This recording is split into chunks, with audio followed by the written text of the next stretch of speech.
Kospas Sarsat adalah pencapaian luar biasa umat manusia. Sejak program dimulai di awal tahun 1980-an, lebih dari 40.000 orang berhasil diselamatkan dengan bantuan Kospas Sarsat. Rata-rata, setiap hari ada 2 insiden mara bahaya di mana Kospas Sarsat menyediakan informasi peringatan mara bahaya kepada otoritas pemerintah. 2 insiden mara bahaya ini rata-rata melibatkan 6 orang per hari. Kospas Sarsat membantu menyelamatkan 6 orang setiap hari. Ketika insiden kesusahan itu terjadi, Kospas Sarsat memberikan peringatan pertama kepada otoritas pemerintah bahwa seseorang dalam masalah.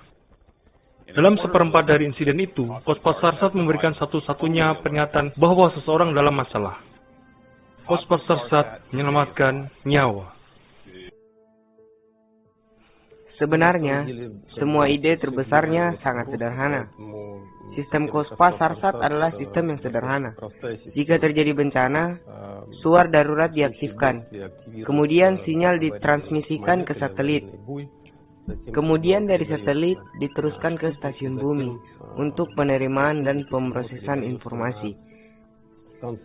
Dan kemudian informasi ditransfer melalui saluran darat ke layanan pencarian dan pertolongan.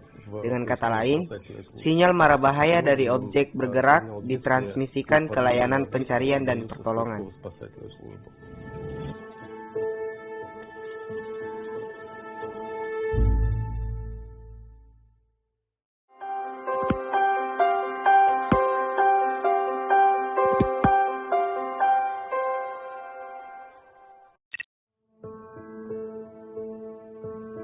Sistem Kospas Sarsat adalah sistem pencarian dan penyelamatan satelit, di mana suara yang diaktifkan oleh orang-orang dalam mara bahaya mengirimkan sinyal yang sangat unik ke langit.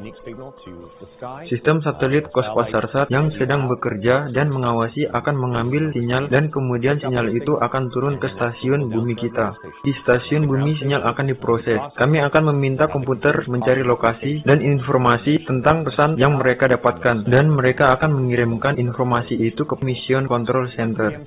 Setelah MCC menerima sinyal yang diproses, MCC akan mengambil informasi dan meneruskan ke RCC yang merupakan pusat koordinasi penyelamatan. Di RCC, mereka akan menggunakan informasi dalam koordinasi guna menemukan orang-orang dalam kesulitan tadi.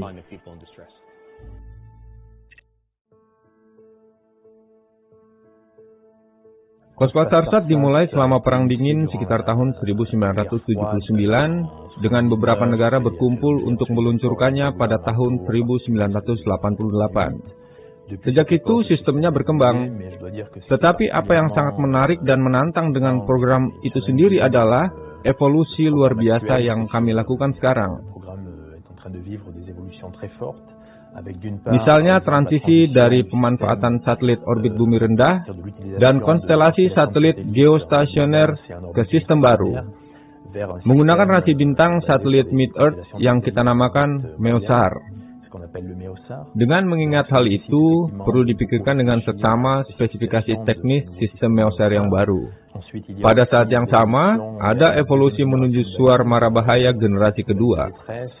Di sana juga kami perlu mengembangkan spesifikasi evaluasi untuk memastikan mereka akan efektif dan operasional ketika diperkenalkan. Ada juga pekerjaan yang sedang berlangsung pada saat yang sama untuk menyelesaikan tugas ini.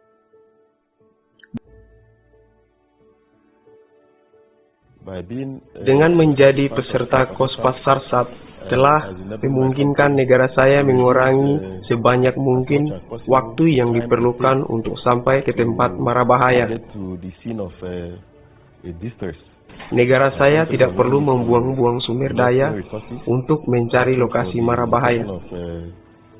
Dengan Kospas Sarsat, aspek pencarian dihapus. Bagi saya yang paling menakjubkan adalah sistem yang gratis, mendunia dan tanpa diskriminasi. Saya pikir ini sesuatu yang sangat indah.